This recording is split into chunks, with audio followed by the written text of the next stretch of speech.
Tonight, forced to spend more on gas and food, consumers are tightening their wallets in what may signal trouble for the economic recovery. I'm Russ Mitchell. Also tonight, stopping the bullies. How one school system is spreading the word to kids that bullying is not cool. Savoring success. A celebrated chef opens his second restaurant to raves after beating a cancer that threatened to take away his sense of taste. And what happened to Doomsday? The hour of reckoning has come and gone across most of the world with no sign of the apocalypse. This is the CBS Evening News with Russ Mitchell. And good evening. We begin tonight with news of two economies. Retailers are carefully watching their receipts this weekend amid signs that sluggish consumer spending may be hurting the recovery. The uncertain outlook has helped push stocks down nearly 300 points in 3 weeks. But with gasoline still close to $4 per gallon and food prices also high, some merchants are doing very well. Seth Doan has the good news, bad news story.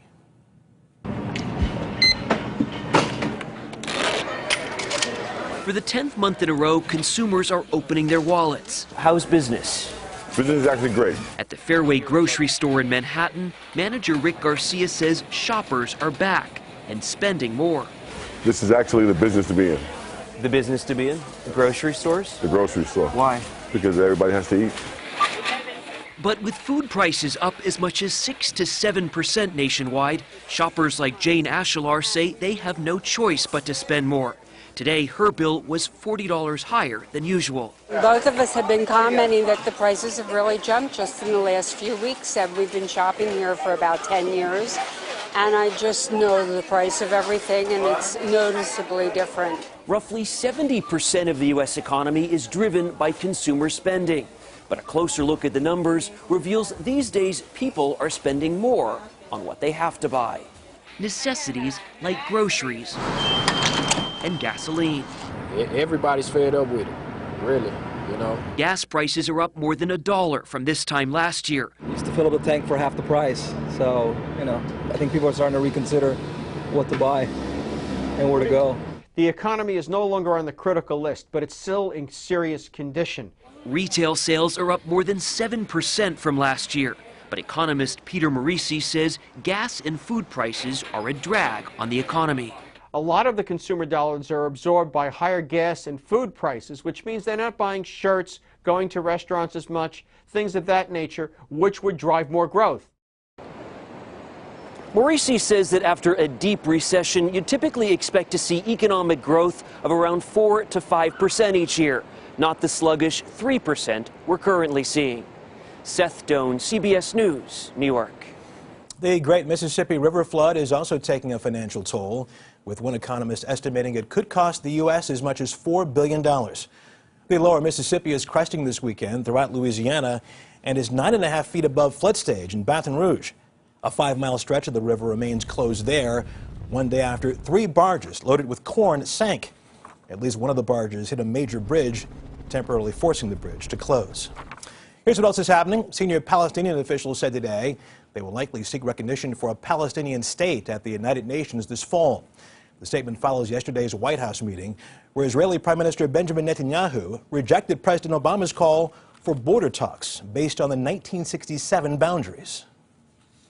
For more perspective on what's going on in the Middle East, we're joined in Boston by former Undersecretary of State Nicholas Burns. Nick, good evening. Good evening. The Israelis have spoken. The Palestinians have now spoken. What does this say to you about President Obama's plan as he outlined it on Thursday? Is it already dead in the water? Well, I don't think, Russ, the president's plan is dead at all. It just means that in the 63rd year of divisions between the Palestinians and Israelis, this is very tough going. You saw the president give a very forthright speech the other day where he explained the importance of the United States supporting transformation in the Arab world, but also of trying to give some momentum to the Israeli-Palestinian peace negotiations. There were elements of it that the Palestinians weren't happy with.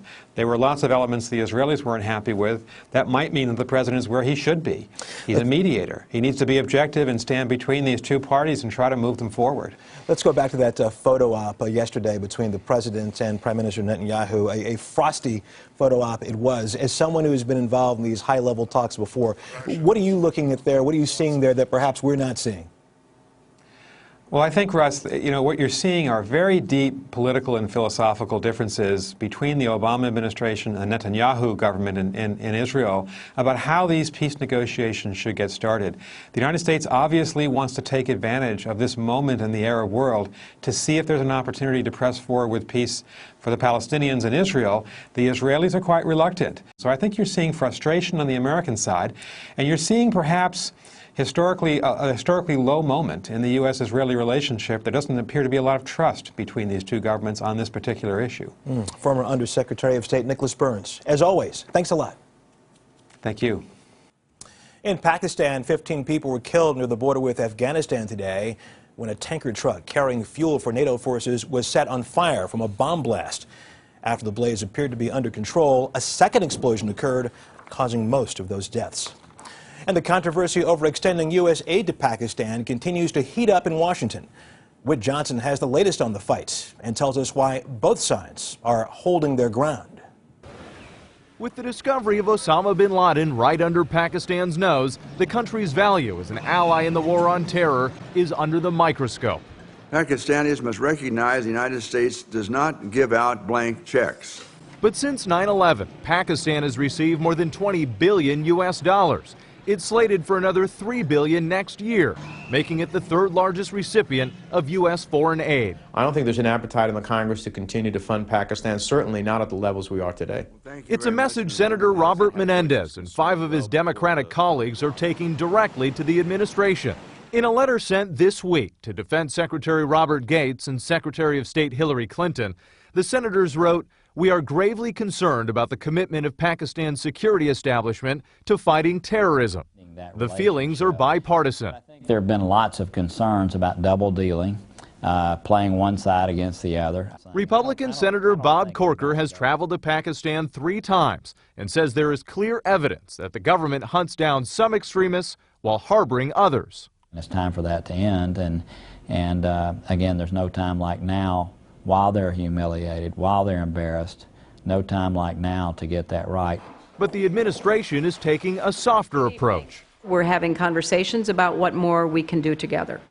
Knowing Pakistan has the fastest growing nuclear arsenal in the world, and fearing those weapons could fall into the hands of extremists. The Pakistani government also provides critical supply routes for U.S. troops to Afghanistan and has tacitly allowed U.S. drones to drop bombs on its sovereign soil. We cannot fight a war in Afghanistan. We cannot bring peace to Afghanistan if we don't have any relations with Pakistan. Most agree U.S. aid to Pakistan will likely continue, but threats from Capitol Hill may give the White House leverage as it seeks more reliable results from a sometimes unreliable partner. Russ. Whit Johnson at the White House. Thank you. Showing their support for victims of Japan's earthquake and tsunami, the leaders of China and South Korea today joined Japan's prime minister in Fukushima to meet with refugees and sample local fruits and vegetables. Fukushima is only 40 miles from the crippled nuclear power plant, and farmers there fear for their future, as we hear from Lucy Kraft. CBS News. Yoshiaki Miura, heir to a family farm that grows produce and has a few beef cows, is in anguish over the prospect that this fertile valley may become toxic. Farming, especially fruit, our famous peaches, apples, and pears, has been destroyed. We will never recover from this. Fukushima fruit is tainted, he says. We are now known to the world as the state with the notorious nuclear plant. It is absolutely horrible.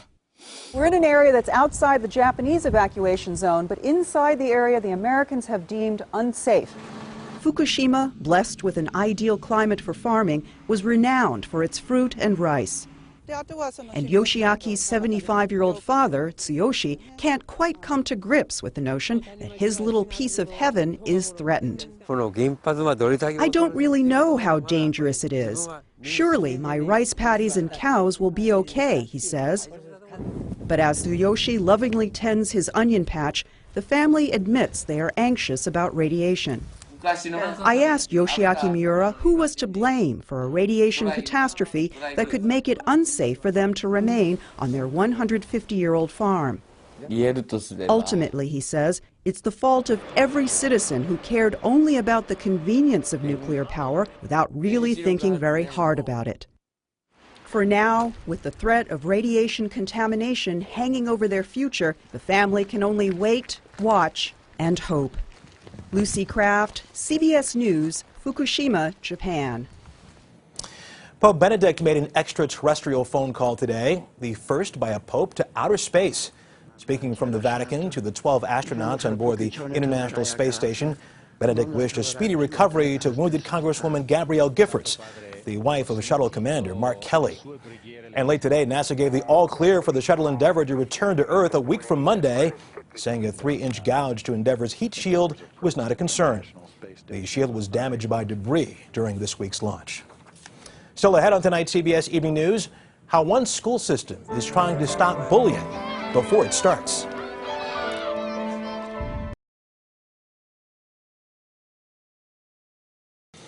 The field of declared 2012 Republican presidential candidates grew by one today. Former Godfather's Pizza CEO Herman Cain threw his hat into the ring at Centennial Olympic Park in downtown Atlanta. He told the crowd, quote, "I'm running for president of the United States, and I'm not running for second," end quote. 5 Massachusetts teenagers pleaded guilty earlier this month to reduce charges in the bullying that led to the suicide of 15-year-old Phoebe Prince last year. Schools across the country are stepping up their anti-bullying programs. And that's tonight's Weekend Journal, a visit to a school district that's ahead of the curve.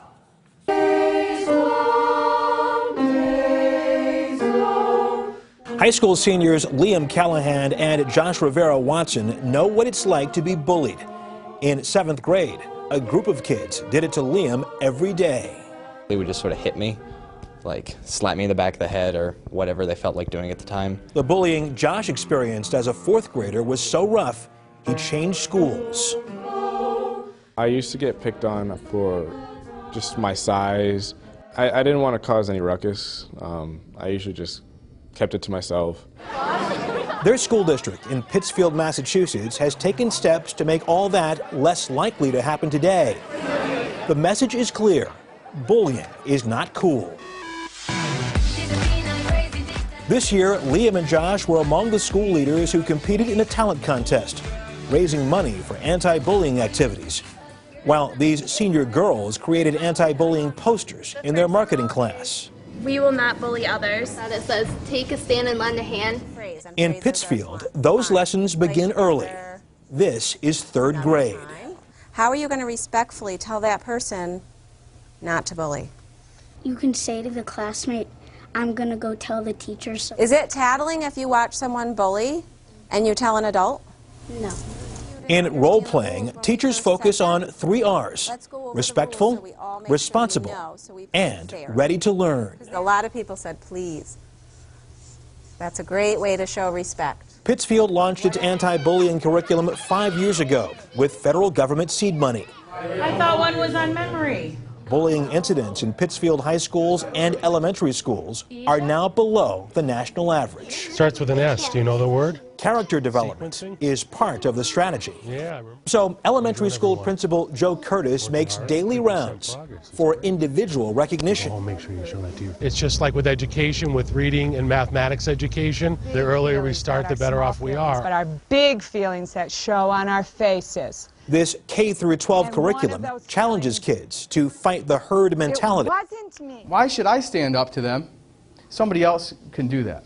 Learning not to be a bystander. I make sure if I see disputes in the hallways or even like minor bullying, I make sure I put a stop to it. When I see something like that happening, I'll help stick up for the person that maybe can't stick up for themselves. Both Liam and Josh plan to go on to college, but Josh has enlisted with the Marines first. It was commencement day at the U.S. Military Academy at West Point. After the chairman of the Joint Chiefs, Admiral Mike Mullen, said the public does not always understand the burden of service, more than 1,000 new second lieutenants celebrated their graduation in the time-honored way. And just ahead on tonight's CBS Evening News, the world-renowned chef who almost lost his sense of taste.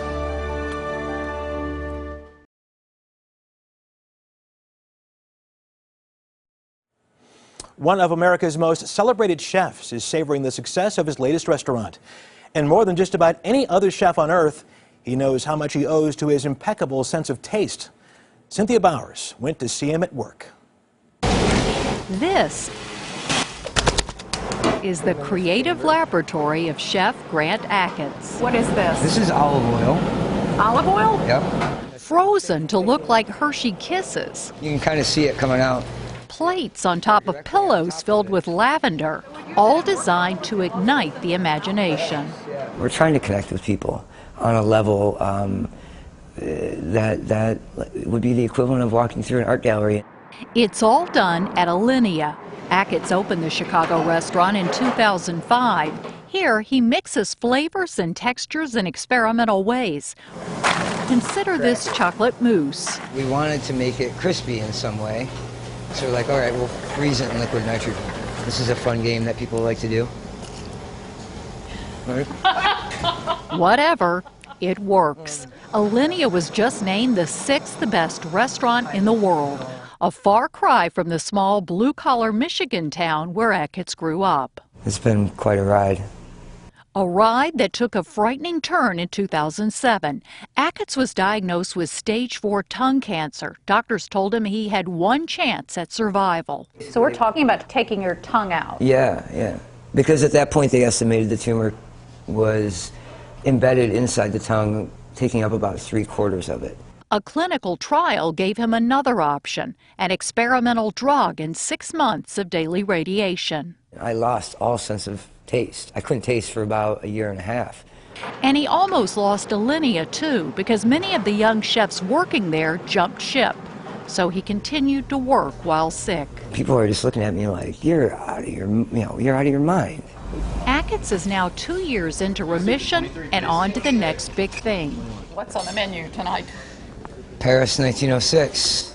The new restaurant is called Next. It's an 8-course experiment of different cuisines from the past and the future. The menu will change every 3 months. More soup in a minute. But don't think you can just walk in. Next is exclusively pre-selling reservations online. More than 19,000 foodies have already forked out $110 for a premium seat months in advance. Even with all his success, Achatz has realized some things are more important than others. It's not always about being the best. It might be more about contributing the most. A lesson that life is something to be savored. Cynthia Bowers, CBS News, Chicago.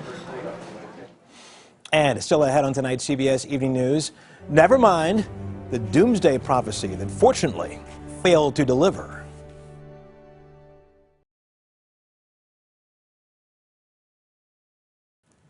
And finally this evening, May 21st is now in its waning hours with no sign yet that a much ballyhooed end of times prophecy is coming true.